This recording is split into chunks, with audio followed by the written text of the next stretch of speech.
નમસ્કાર વિદ્યાર્થી મિત્રો, તક્ષશિલા વિદ્યાલય હળવદની યુટ્યુબ ચેનલમાં આપ સૌનું હાર્દિક સ્વાગત છે.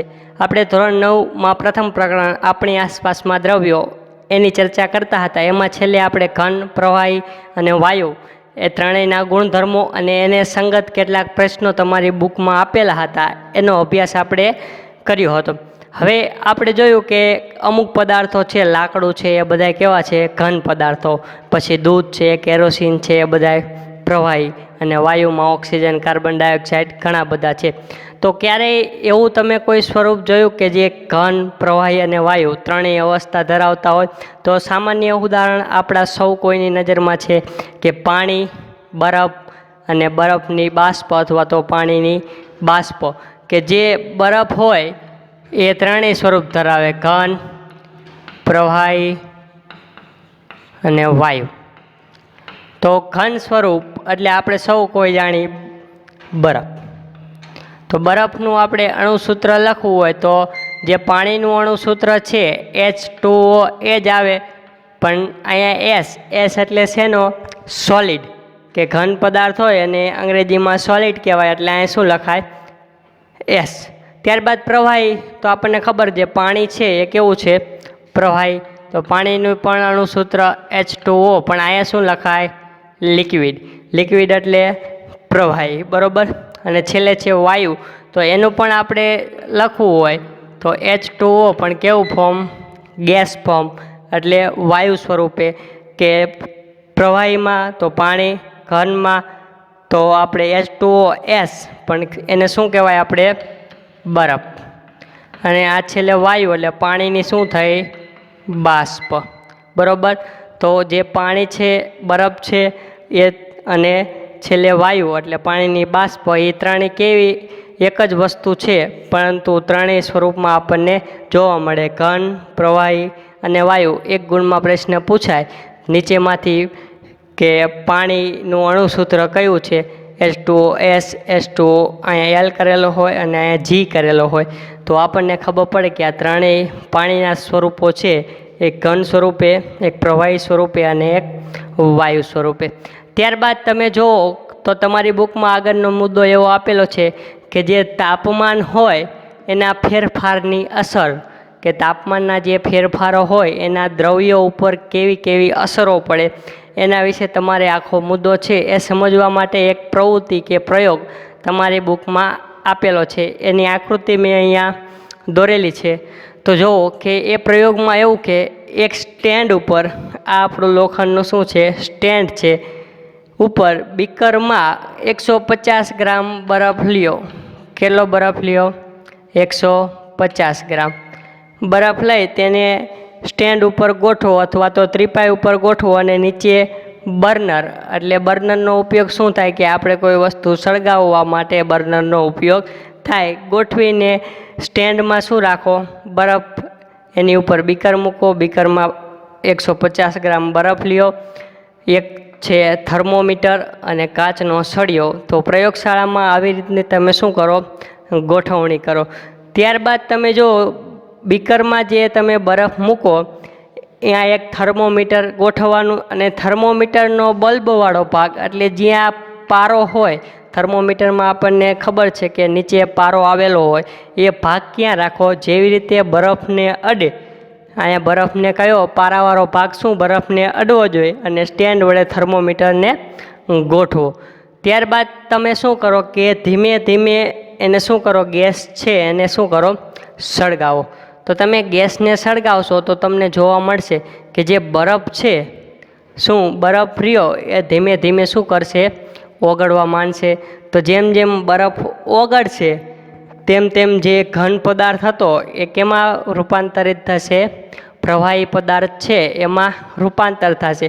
જ્યારે તમે સળગાવવાની શરૂઆત કરી ત્યારે તમારા થર્મોમીટરનું જે તાપમાન છે એ નોંધો. ત્યારબાદ જ્યારે બરફ પીગળવા માંડે, એટલે બધો બરફ પીગળે ત્યારે નહીં, જ્યારે બરફ પીગળવાની શરૂઆત થાય ત્યારે તેનું તાપમાન તમારે થર્મોમીટર દ્વારા માપવાનું.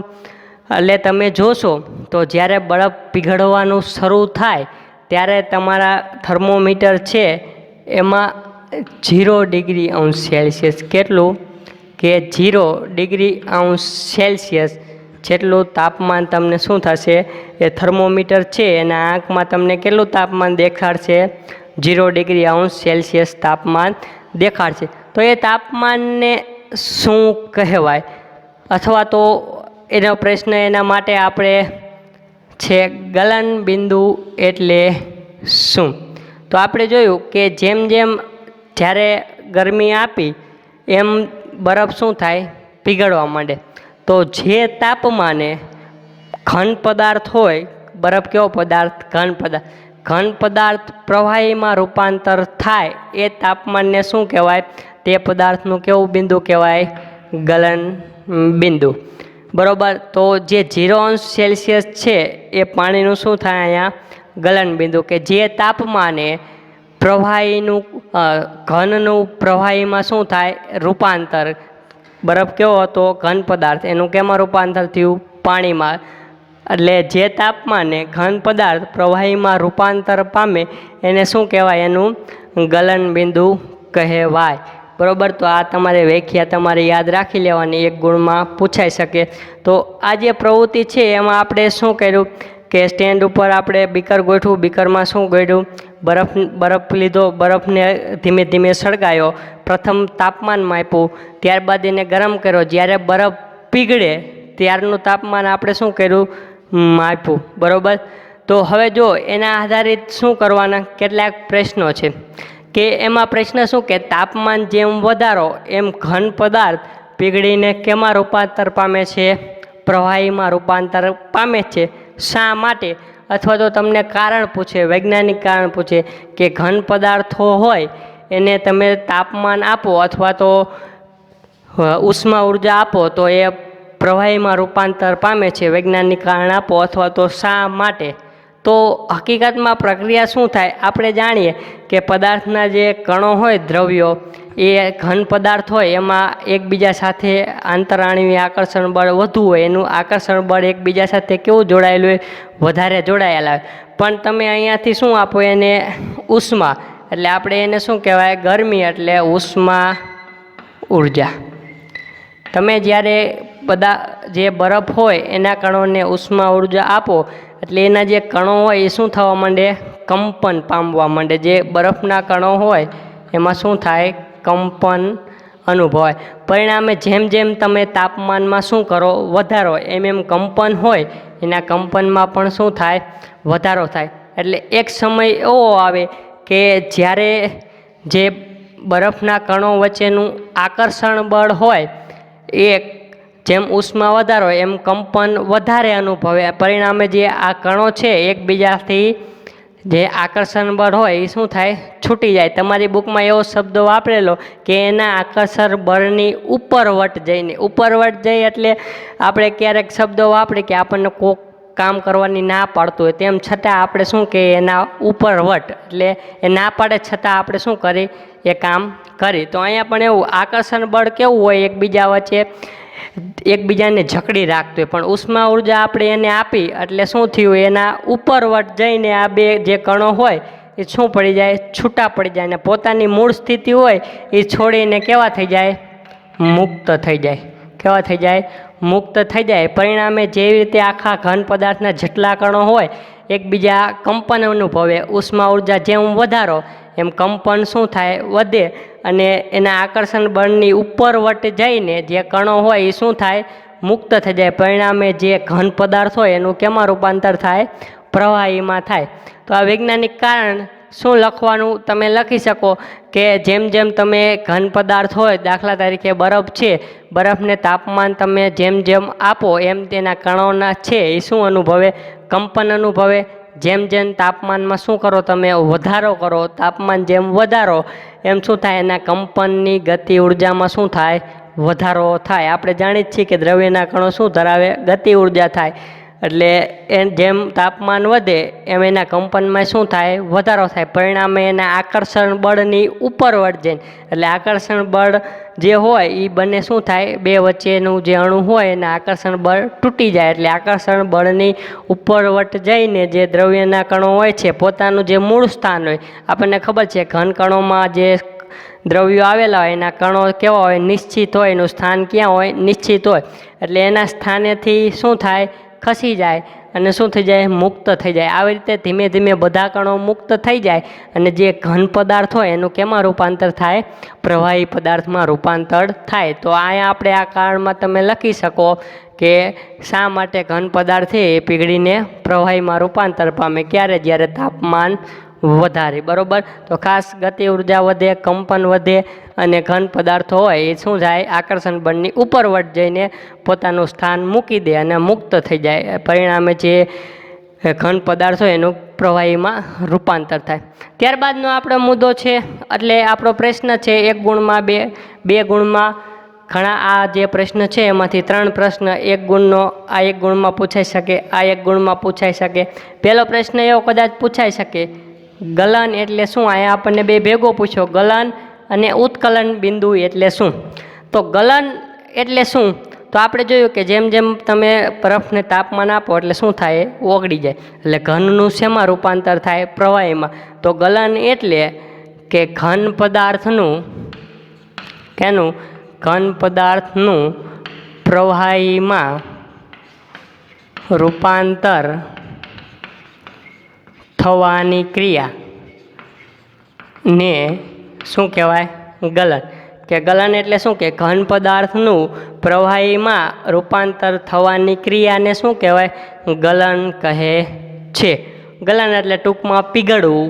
આપણે યાદ રાખવા માટે પીગળવું એવો પણ શબ્દ વાપરી શકીએ અને એને વૈજ્ઞાનિક ભાષામાં આવું કહી શકે કે ઘન પદાર્થનું પ્રવાહીમાં રૂપાંતર થવાની ક્રિયાને. બરાબર. આપણે બરફ હતો એટલે પીગળવો એવો શબ્દ વાપરી શકીએ. ત્યારબાદ જો એવું કીધું કે ગલન બિંદુ, તો આપણે જોયું કે ગલન બિંદુ એટલે શું કે જે તાપમાને કેવો પદાર્થ, ઘન પદાર્થ, જે તાપમાને ઘન પદાર્થનું કેમાં રૂપાંતર થાય, પ્રવાહીમાં. જે તાપમાને ઘન પદાર્થનું પ્રવાહીમાં શું થાય, રૂપાંતર થાય, તે રૂપાંતર થાય તે તાપમાનને શું કહેવાય, તે પદાર્થનું શું કહેવાય, ગલન બિંદુ. તમને ક્યારેક પૂછે કે પાણીનું ગલન બિંદુ જણાવો, તો પાણીનું ગલન બિંદુ છે 0°C. જો કેલ્વિનમાં તમને માપ આપેલું હોય તો એનું કેલ્વિન માપ છે 273.16 કેલ્વિન. બરાબર. કેલ્વિન પણ તાપમાન માટેનો એકમ છે અને સેલ્સિયસ પણ શું છે, તાપમાન માટેનો એકમ જ છે. તો તમને પાણીનું ગલન બિંદુ પૂછે વિકલ્પમાં, જો સેલ્સિયસમાં બધા ઓપ્શન આપેલા હોય તો 0°C અને કેલ્વિનમાં આપેલા હોય તો 273.16 કેલ્વિન. બરાબર.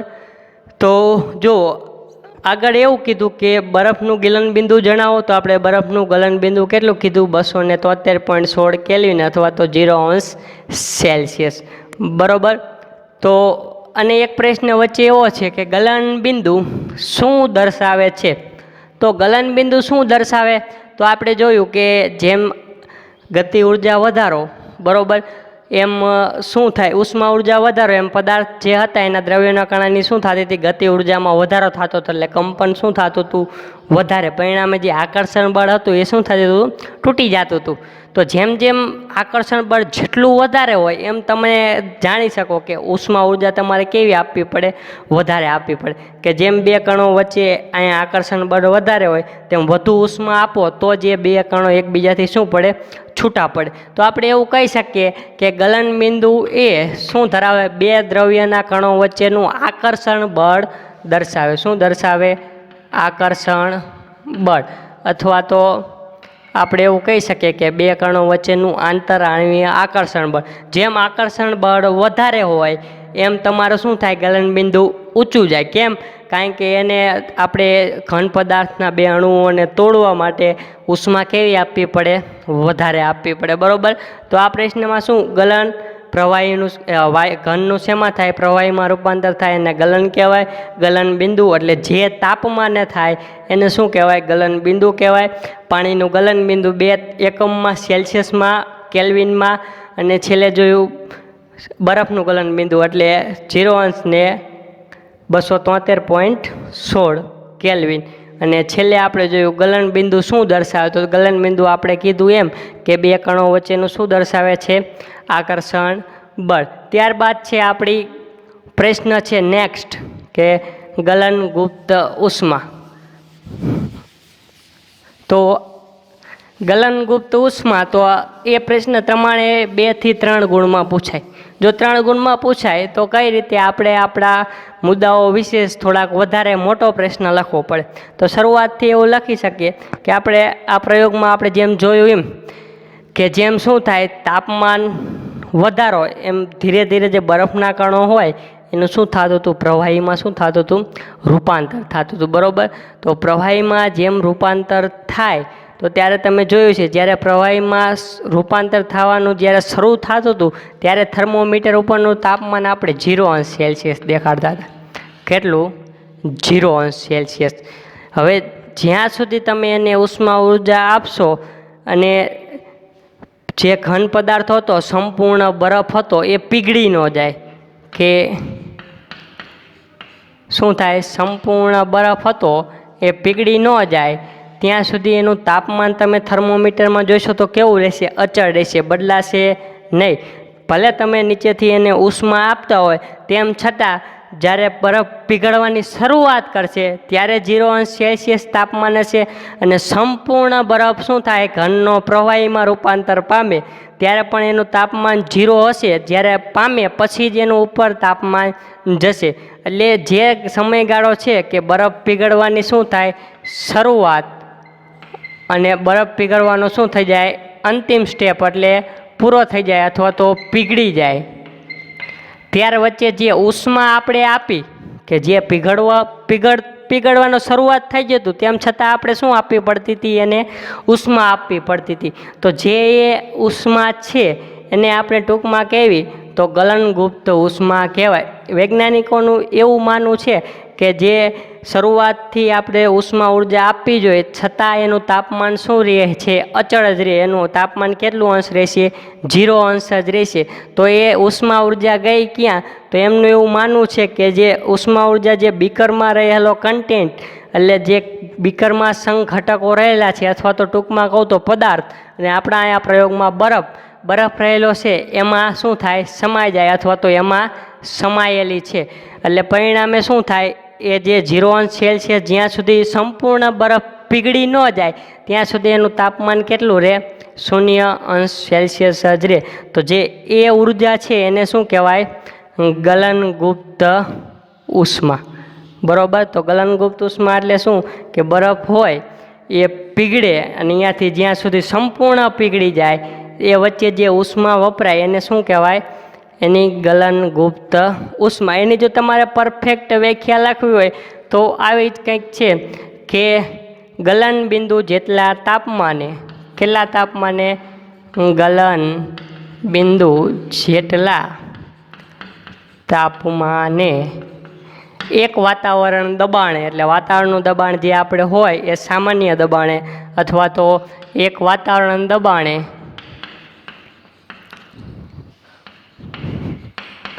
કયા તાપમાને કીધું, ગલન બિંદુ જેટલા, એટલે 0 અંશ સેલ્સિયસ હોય ત્યારે જ, અને કેટલા દબાણે, એક વાતાવરણ દબાણે 1 કિલોગ્રામ ઘન પદાર્થ. કેટલો પદાર્થ, 1 કિલોગ્રામ ઘન પદાર્થ. એટલે એ કોઈ પણ હોઈ શકે કે આપણે અહીંયા છે બરફ હોય એની જગ્યાએ કોઈ પણ ઘન પદાર્થ તમે લઈ શકો, લોખંડ છે. તો ગલનબિંદુ જેટલા તાપમાને એક વાતાવરણ દબાણે 1 કિલોગ્રામ પદાર્થને કેમાં, પ્રવાહીમાં રૂપાંતર કરવા આપવી પડતી ઉર્જાને અથવા તો ઉષ્માને, કે આપણે અહીંયા ઉષ્મા શબ્દ વાપરી કારણ કે ગલનગુપ્ત શું છે, ઉષ્મા છે. આપવી પડતી ઉષ્માને શું કહેવાય, ગલનગુપ્ત ઉષ્મા. તો અહીંયા મેં નીચે એક મુદ્દો લખેલો, બરફની ગલનગુપ્ત ઉષ્મા 3.35 × 10⁵ જૂલ પ્રતિ કિલોગ્રામ. અહીંયા ઇન્વર્સ કરેલો એનો મતલબ આવો થયો કે જૂલ પ્રતિ કિલોગ્રામ. આ ઉષ્માનો શું છે? એકમ છે, બરાબર. તો ગલનબિંદુ જેટલા તાપમાને અને એક વાતાવરણ દબાણે 1 કિલોગ્રામ ઘન પદાર્થને કેમાં રૂપાંતર કરવાનો? પ્રવાહીમાં રૂપાંતર કરવા જરૂર પડતી અથવા તો આપવામાં આવતી ઉર્જાને અથવા તો ઉષ્માને શું કહેવાય? આપણે એની ગલનગુપ્ત ઉષ્મા કહેવાય છે. આ એની પરફેક્ટ વ્યાખ્યા થઈ. જો તમને બરફની ગલનગુપ્ત ઉષ્મા પૂછે તો કેટલી થઈ? 3.35 ગુણ્યા 10⁵ જૂલ પ્રતિ કિલોગ્રામ, બરાબર. ક્યારેક તમને વિકલ્પમાં પૂછે પણ પાછળ એકમ ખાસ યાદ રાખવાનો કે બે વિકલ્પ એક સરખા આપેલા હોય પણ વિકલ્પમાં ફેરફાર હોય, છેલ્લો એકમ હોય એ બદલાવેલો હોય. ત્યારબાદ છે તાપમાનનો આંતરરાષ્ટ્રીય એસઆઈ એકમ જણાવો.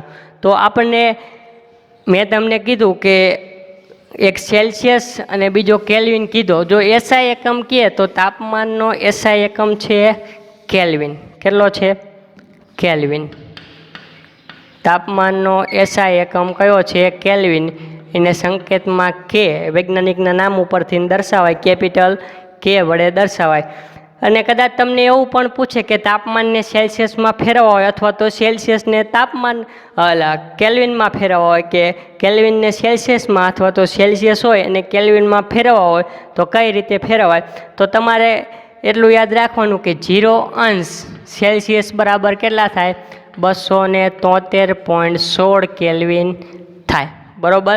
કે 0° સેલ્સિયસ બરાબર 273.16 કેલ્વિન થાય. પણ આપણે આપણા રનિંગમાં અથવા તો આપણી ગણતરી હોય એમાં 0° સેલ્સિયસ બરાબર કેટલા લેવી છે? 273 કેલ્વિન જ લેવી છે. શા માટે? તો આપણી ગણતરી જે હોય એ બધી કેવી બને? સરળ બને. તો યાદ રાખવાનું કે 0° સેલ્સિયસ બરાબર 273.16 કેલ્વિન. અને ગણતરીમાં તમે ગમે ત્યાં ઉપયોગમાં કરો તો કેટલા લખવાના? 273 જ લખવાના, બરાબર. અથવા તો આનું ઉલટું પૂછાય કે 273 કેલ્વિન બરાબર કેટલા સેલ્સિયસ?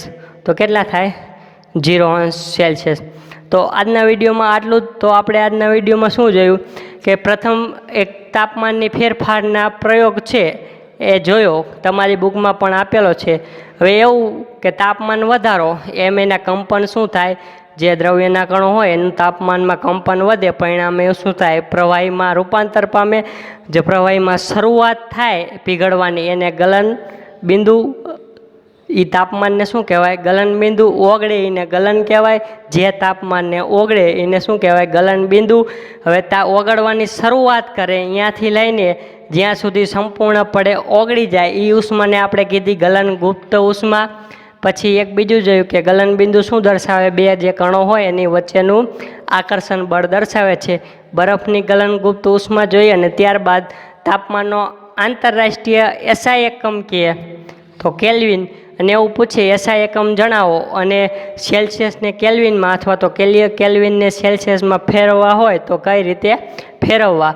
તો એનું પણ આપણે અહીંયા તમને ચર્ચા કરી. હવે આગળનો જે નેક્સ્ટ લેક્ચર છે એમાં આવી જ ઉષ્મા કે અહીંયા આપણે શું જોયું? ગલન બિંદુ. તો અહીંયા ઉત્કલન બિંદુ એની ચર્ચા આપણે શું આગળનો જે લેક્ચર છે એમાં કરીશું.